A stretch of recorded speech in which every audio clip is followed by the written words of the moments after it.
ओम वसुदेव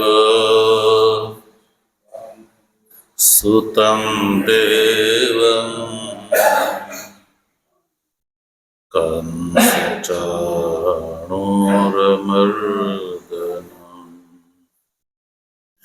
देवकी परमानन्दम्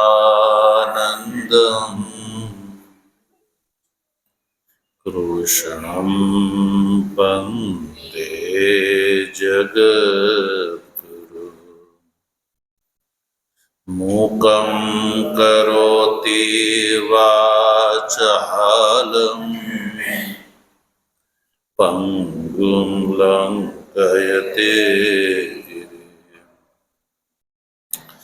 यत्कृपातमहं वन्दे परमानन्दमाधवं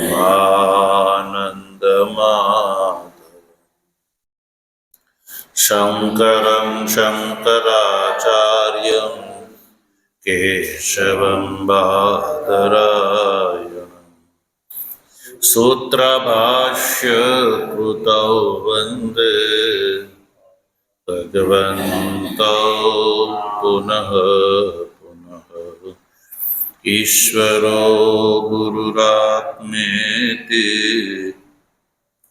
मूर्तिभेदविभागिने व्योमवद्व्याप्तदेहाय दक्षिणामूर्तये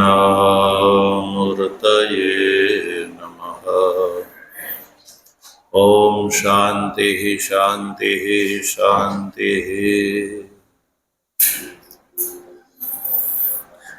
तत्व जिज्ञासु सज्जनों,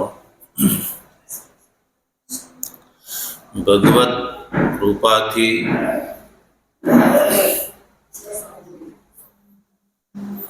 प्रातःकालीन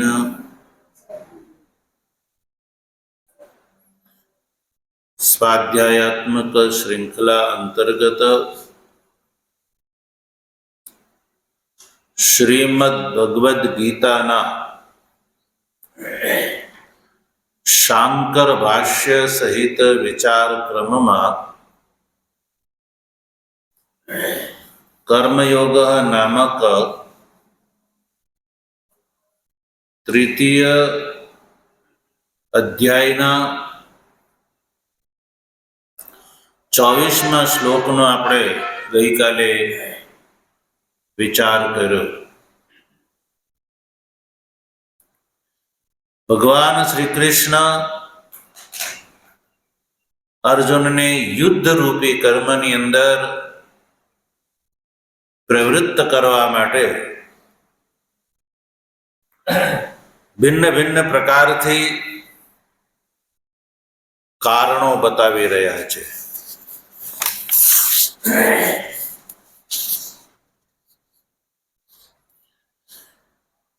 છેલ્લે ભગવાન શ્રી કૃષ્ણએ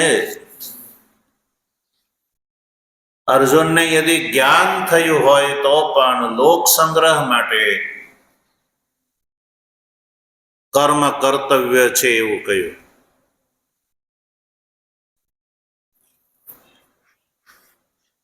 અને એમાં પોતાનું દ્રષ્ટાંત પ્રદાન કર્યું। એ અર્જુન તો મને જ જો, મારે ત્રણેય લોકોમાં એવું કોઈ પદાર્થ નથી જે મારા માટે અપ્રાપ્ત હોય અને મારે પ્રાપ્ત કરવો હોય અને એને માટે કર્મ કરવા હોય એવું નથી। છતાં પણ હું અર્જુન કર્મની અંદર પ્રવૃત્ત થાઉં છું।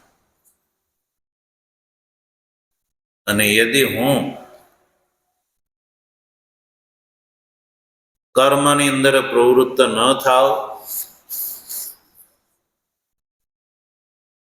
તો એ અર્જુન જે રીતે મેં તને પહેલા કહ્યું કે યદ્યદાચરતિ શ્રેષ્ઠ તત્તદેવેતરો જનઃ,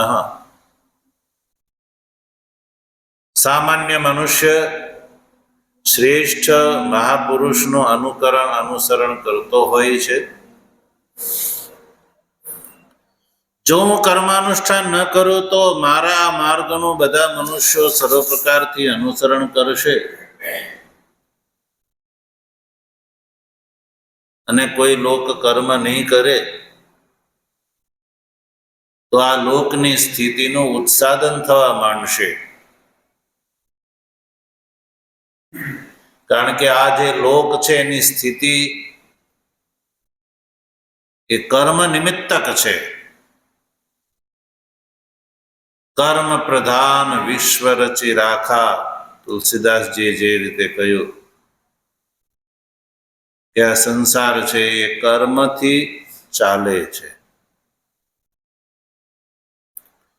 યદિ હું ન કરું, કર્માનુષ્ઠાન ન કરું,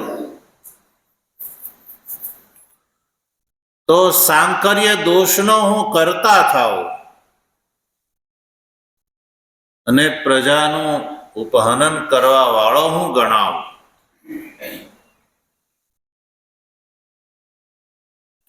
કે જે મને ઈશ્વરને અનનુરૂપ ગણાય. મમ ઈશ્વરસ્ય અનનુરૂપમ આપદ્યે, હું ઈશ્વર છું, ઈશ્વરને એ અનનુરૂપ છે.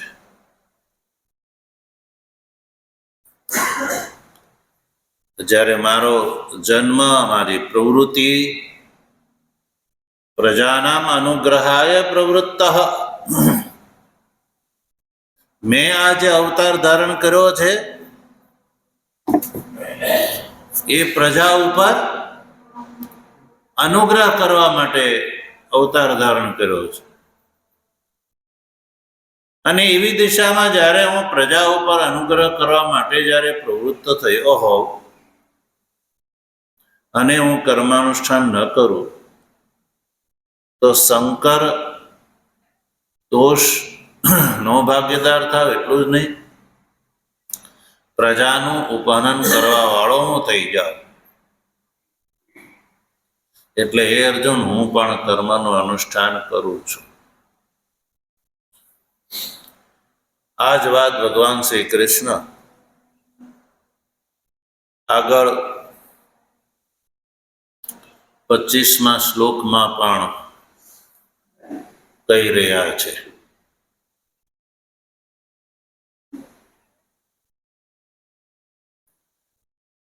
25મા શ્લોકના અવતરણ ભાષ્યમાં સૌપ્રથમ આપણે જોઈએ કે ભગવાન શ્રી કૃષ્ણ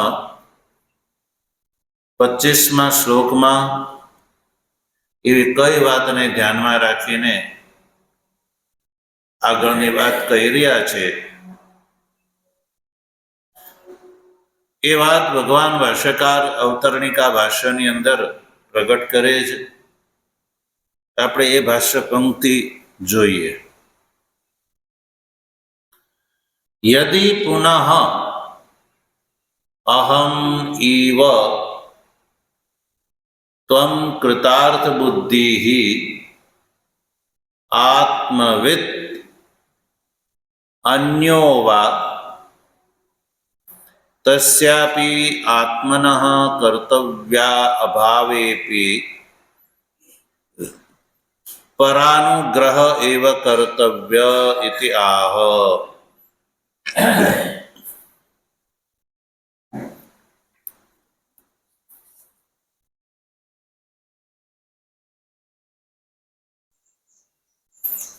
ભગવાન શ્રી કૃષ્ણ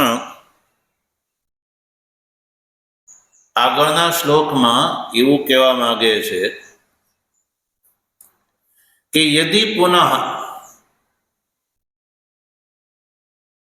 અહમ ઇવ ત્વમ કૃતાર્થ બુદ્ધિ આત્મવિત્, કે છે કે જે રીતે હું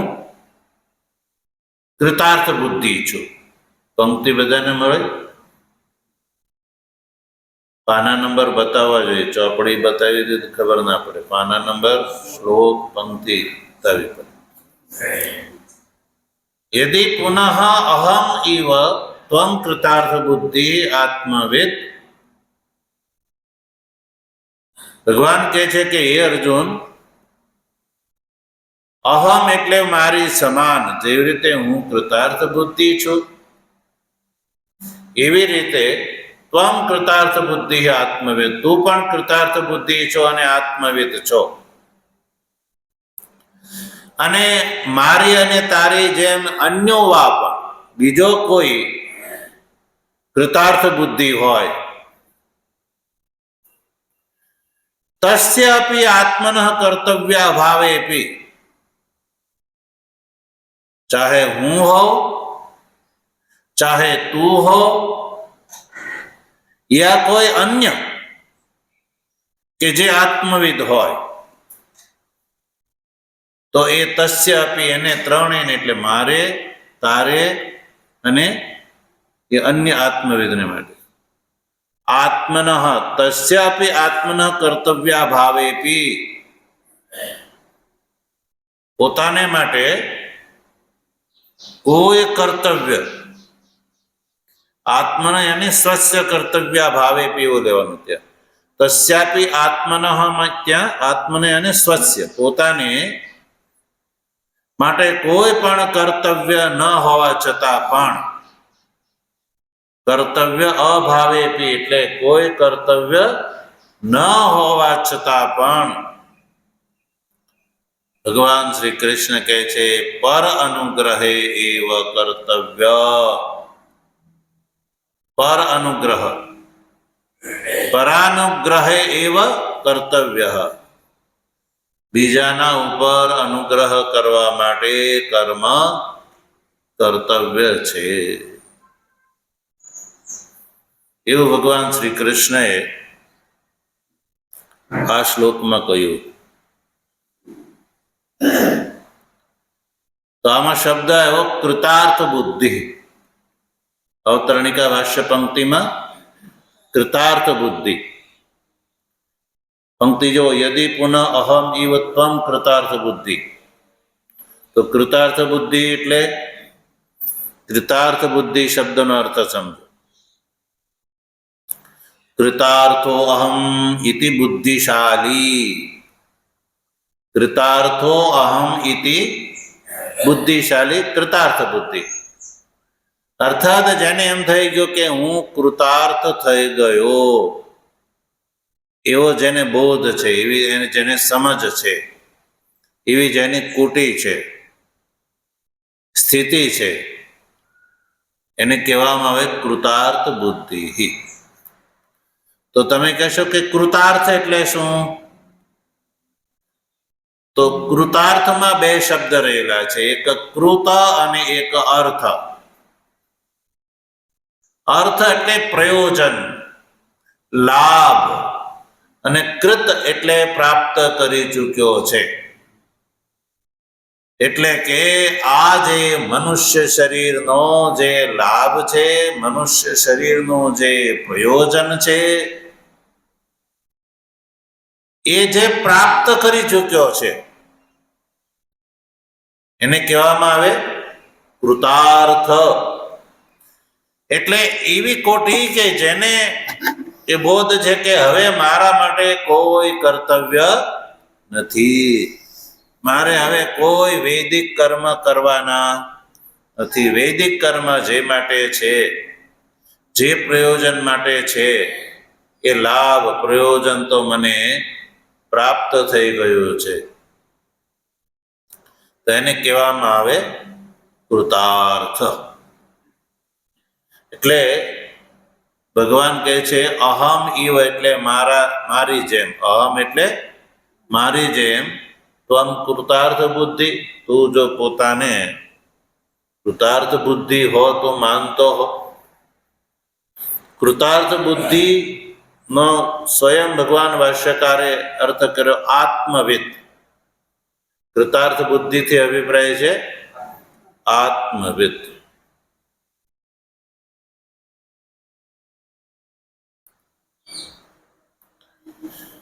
કારણ કે આત્મ એટલે કૃત સાક્ષાત્કૃતો અર્થ પરમાર્થ આત્મા. અર્થનો જે કૃતાર્થમાં અર્થ શબ્દનો અર્થ છે આત્મકૃત એટલે સાક્ષાત્કૃત. એ અર્થ પણ થાય. સાક્ષાત્કૃત છે અર્થ પરમાર્થ આત્મા.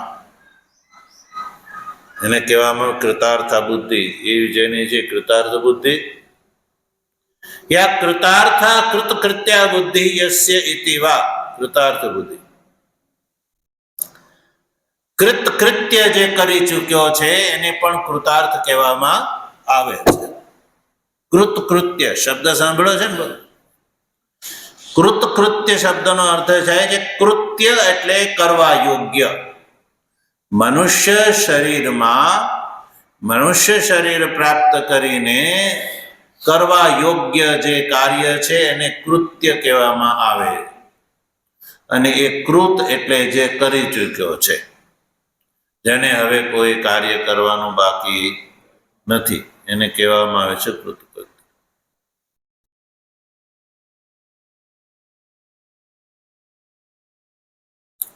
યા સચ્ચિદાનંદ જે આત્મા છે એને જે પ્રાપ્ત કરી ચૂક્યો છે, યા એને સાથે જે અભેદ ભાવાપન્ન થઈ ગયો છે. સચ્ચિદાનંદ આત્મ તાદાત્મ્યમ આપદ્ય કૃતકૃત્યતા આત્મની સંભાવયતિ ઇત્યર્થઃ.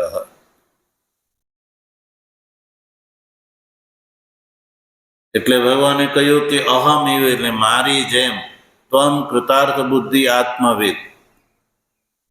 પછી અન્યો એટલે તારાથી ભિન્ન અન્ય પણ જે પોતાની કૃતાર્થ બુદ્ધિ આત્મવિદ માને છે એ.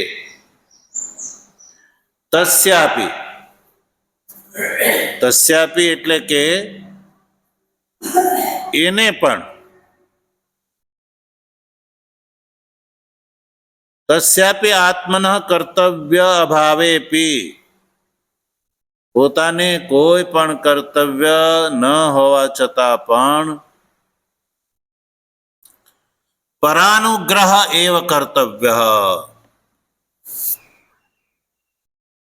બીજાની ઉપર ઉપકાર કરવા માટે. એટલે કે બીજા જે લોક છે એ પણ કર્મની અંદર પ્રવૃત્ત થાય અને એ પણ કૃતાર્થ બુદ્ધિ થઈ શકે, આત્મતત્વનો અનુભવ એ પણ કરી શકે. એ માટે થઈને એ અર્જુન, હું પણ કર્મ કરું છું, એટલે મારી જેમ તું પણ લોક સંગ્રહ માટે કર્મ કર. યા મારા ને તારાથી ભિન્ન અન્ય પણ કોઈ કૃતાર્થ બુદ્ધિ હોય તો એ પણ કહે છે, યદ્યપિ પોતાના માટે કોઈ કર્તવ્ય ન હોવા છતાં પણ પરાનુગ્રહ કર્તવ્ય એવ, બીજા ઉપર અનુગ્રહ કરવા માટે કર્મ જે છે એ કર્તવ્ય છે. આ વાત ભગવાન શ્રી કૃષ્ણ 25મા શ્લોકમાં કરી રહ્યા છે. જો હવે આપણે શ્લોકનું ઉચ્ચારણ કરીશું. સક્તાઃ કર્મણ્ય વિદ્વાંસો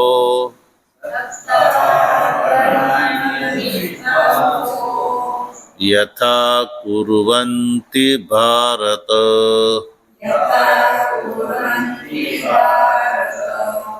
કુર્યાદ વિદ્વાંસ તથા સક્ત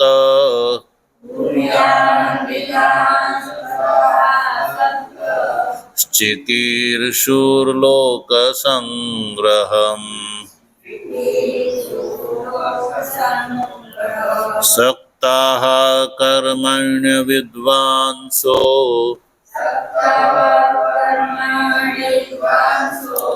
યથા કુર્વન્તિ ભારત કુર્યાદ વિદ્વાંસ તથા સક્ત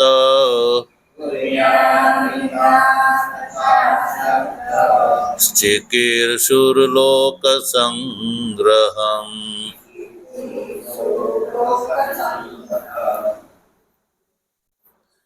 તો શ્લોકનું આપણે ઉચ્ચારણ કર્યું. હવે સંધિ વિગ્રહ જો. સૌ પ્રથમ પદ છે સક્તાઃ, ત્યારબાદ એક પદ છે કર્મણ્ય વિદ્વાંસો. એમાં બે પદ છૂટા પડશે, કર્મણી અને અવિદ્વાંસઃ.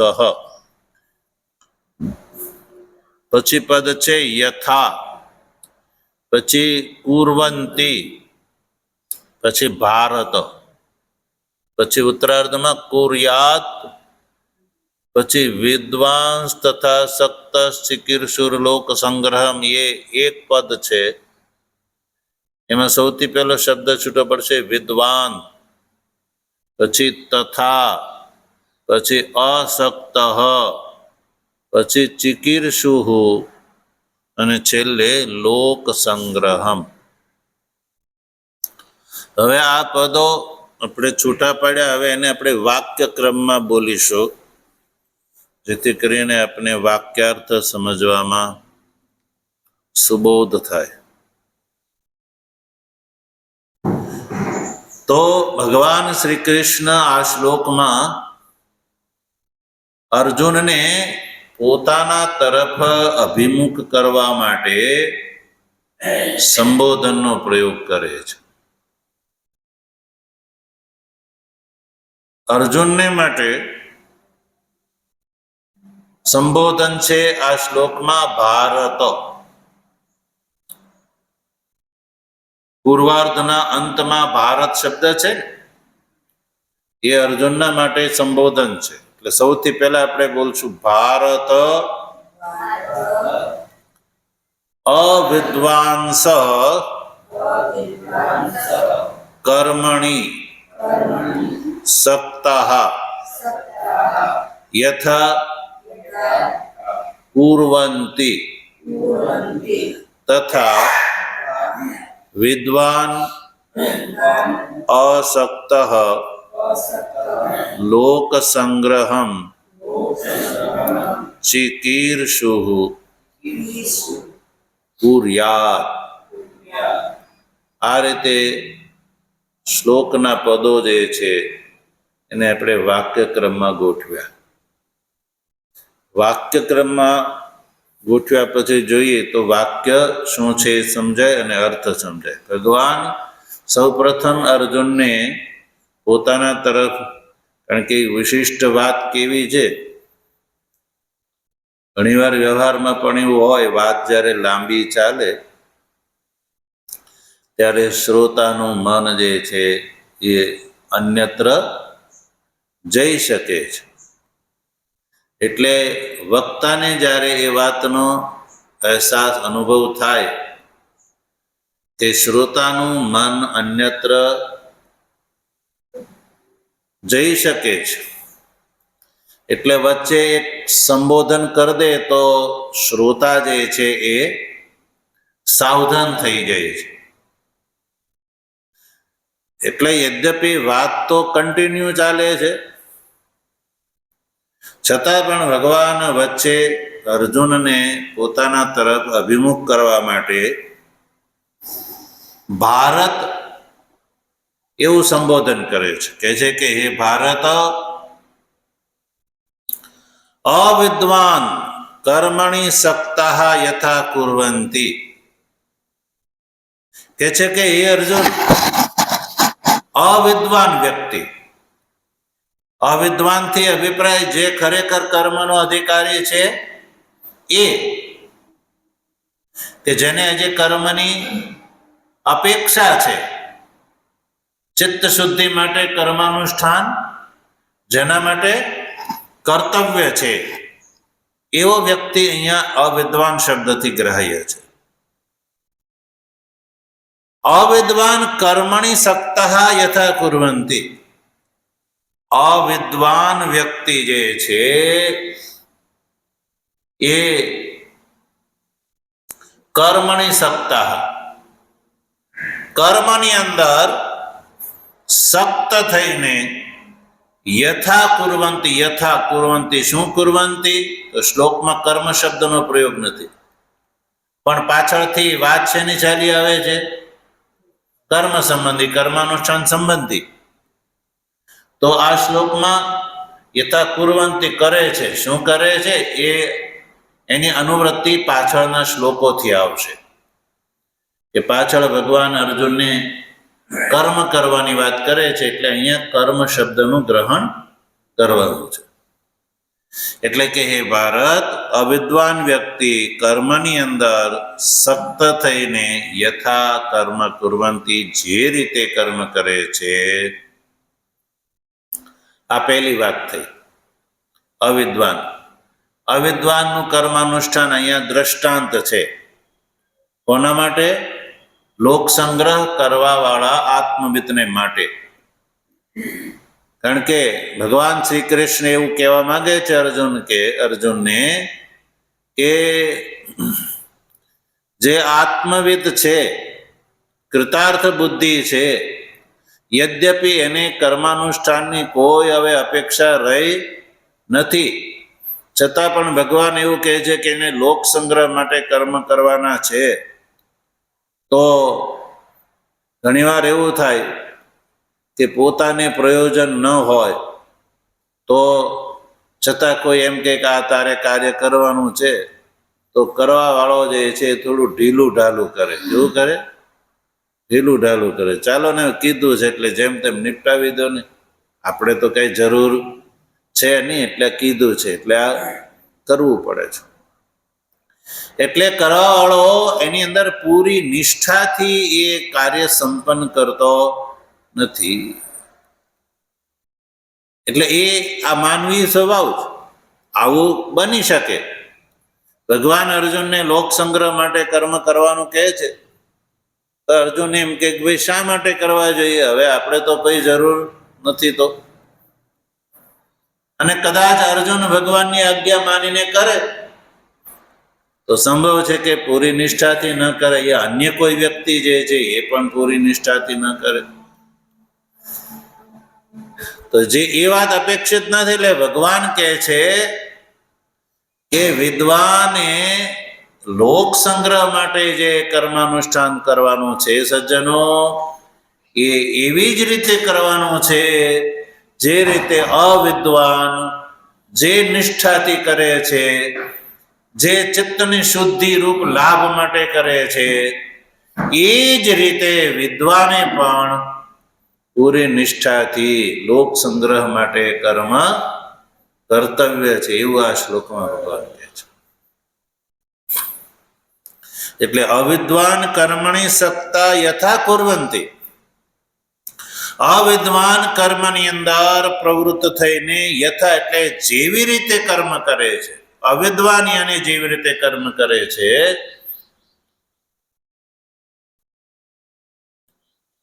તથા મને બિલકુલ એવી રીતે. ઉત્તરાર્થ લઈ લો. વિદ્વાન પહેલો શબ્દ છે, તથા વિદ્વાન. વિદ્વાને પણ અસક્ત સન,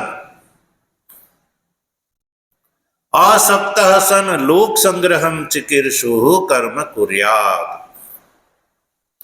તો વિદ્વાને પણ અસક્ત થઈને, અસક્ત એટલે કોઈ પણ પ્રકારની આસક્તિ રાખ્યા વગર માત્ર ને માત્ર લોક સંગ્રહની દ્રષ્ટિથી ચિકીર્ષુ કુર્યાત, વિદ્વાને જે છે એ કર્મ કરે.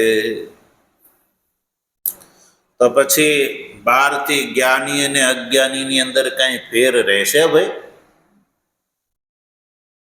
કર્મની પ્રવૃત્તિ 12 થી 2 કેવી દેખાય? એક સરખી દેખાય. તો જો 12 થી ફરક કઈ ન દેખાય, ભગવાનના કયા પ્રમાણે તો 2 12 થી પ્રવૃત્તિ સરખી છે, પણ ફરક એટલો છે કે અવિદ્વાન જે છે એ સક્ત થઈને કર્મ કરે છે, અને વિદ્વાન જે છે એ અસક્ત થઈને. તો આ શક્તિ અને અશક્તિ છે એ બુદ્ધિનો અંતઃકરણનો સ્વભાવ ધર્મ છે, એ અંતઃકરણનો વિષય છે. એટલે 12 થી કોઈને ખબર પડે નહીં.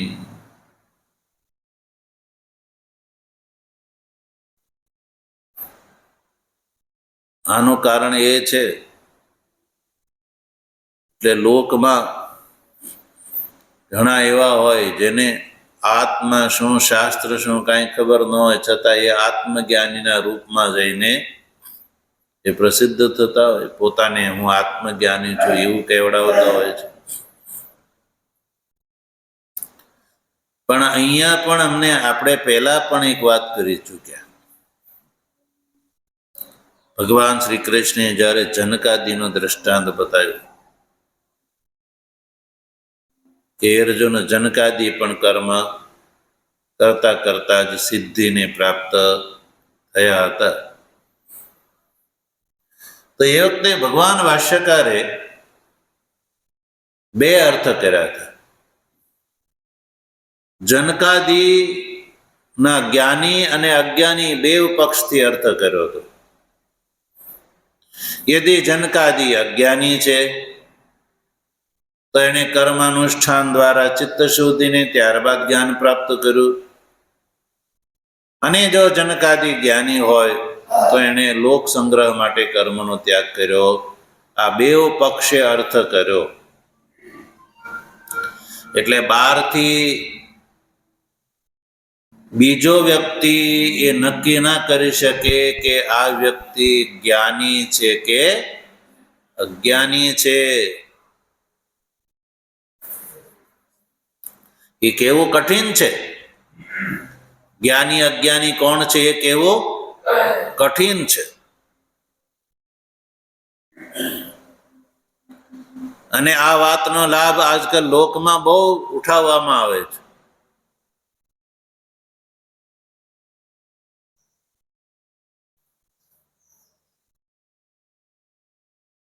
કારણ કે બહારથી ખબર ન પડે, બહારથી દેખાવો કરે કે હું જ્ઞાની છું એવો દેખાવો કરે, પણ હોય નહીં. બહારના વ્યવહારથી લોકોને ખબર પડતી નથી. છતાં પણ ભગવાન શ્રી કૃષ્ણે બીજા અધ્યાયમાં સ્થિત પ્રજ્ઞાના જે લક્ષણો બતાવ્યા છે એ લક્ષણો દ્વારા સંભવ છે કે જે અનુભવી વ્યક્તિ છે એ સમજી શકે કે આની અંદર આ લક્ષણો છે. ધૂર્ત વ્યક્તિ પણ બહારથી ખેલ કરી શકે, પાખંડી વ્યક્તિ જે છે એ પણ બહારથી ખેલ કરી શકે છે. કારણ કે સજ્જનો, બહારનો વ્યવહાર જે છે જ્ઞાનીનો અને અજ્ઞાનીનો સરખો છે એ વાત ભગવાન ભાષ્યકાર બ્રહ્મસૂત્રના ભાષ્યમાં, સંબંધ ભાષ્યમાં આ વાત કહી ચૂક્યા છે. બ્રહ્મસૂત્રના સંબંધ ભાષ્યમાં ભાષ્યકાર કહે છે, પશ્વાદિભિશ્ચા વિશેષાત.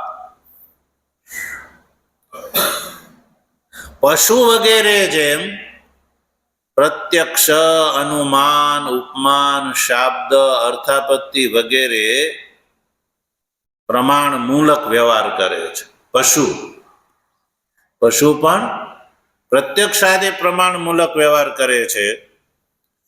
એવી જ રીતે જે જ્ઞાની છે એનો પણ બહારનો વ્યવહાર જે છે એ પ્રમાણ મૂલક હોય છે. એટલે બેવનો પ્રત્યક્ષાદિ વ્યવહાર જે છે પ્રમાણ મૂલક છે. એટલે બહારથી ખબર પડે નહીં કે આ જ્ઞાની છે કે અજ્ઞાની છે. બેમાં ભેદ કરવો બહુ કઠિન છે. એટલે કોઈ શક્તિથી, આસક્તિથી કર્મ કરે છે, એક અશક્તિપૂર્વક કર્મ કરે છે. તો કર્મ પ્રવૃત્તિ બેવની બરાબર દેખાય છે, પણ ભેદ એ છે કે અવિદ્વાન જે છે એ સક્તઃ કર્મણિ યથા કુર્વંતિ. તો આ જે ભાષ્યકારનામાં શું અભિપ્રાય છે એ વિશે ભગવાનની કૃપા છે તો એનો વિચાર આપણે આગળ કરીશું. ઓમ વસુદેવ સુતં દેવં કંસચાણૂરમર્દનમ देवकी परमानन्दं कृष्णं वन्दे जगद्गुरु मूकं करोति वाचालं पङ्गुं लङ्घयते गिरिं यत्कृपातमहं वन्दे परमानन्दमाधवम्